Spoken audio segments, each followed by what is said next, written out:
go over how muscle and joint chiropractic treats shoulders a little differently and how it can help you get better faster. When we look at a shoulder, we're looking at the whole thing as well as some areas above and below to make sure we're treating the appropriate thing that's causing your pain. We'll look at muscles, joints, nerves, and fascia. If you have a problem coming from the neck, see these little yellow nervy bundles coming out of each of the vertebra, they will continue down into the shoulder blade and often cause problems. If that's what's causing the problems, I can work on the muscle, I can rehab it, we can do stretching, and it will not touch it if we still have a nerve issue. So first thing we do is make sure we don't have a nerve problem. Next thing we do is we'll look at the actual joints, see if the joint's restricted. The ribs below that scapula will often be restricted, and that's when we can get that awesome feeling pop, and it's like an immediate release. The other thing we have going on often is those muscles. You have the rotator cuff muscles, which are actually only 4 muscles.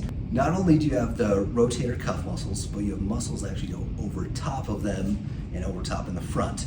The most important thing is not just figure out, hey, do we have a rotator cuff issue, but which of the 4 muscles is problematic, or which of the surrounding muscles are problematic. So we'll go through that range of motion in our office, see what muscles are tight, and that determines if we actually need to treat a muscle.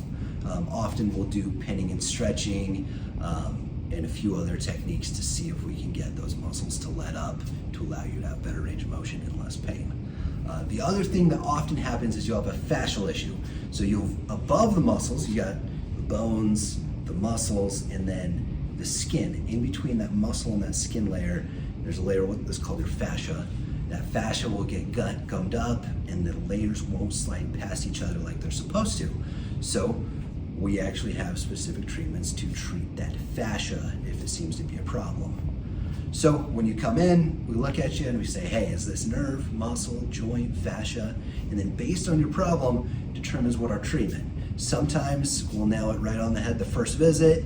If we don't, we're obviously not getting you better, and we will change our treatment so that we can better meet your needs and get you out of pain faster.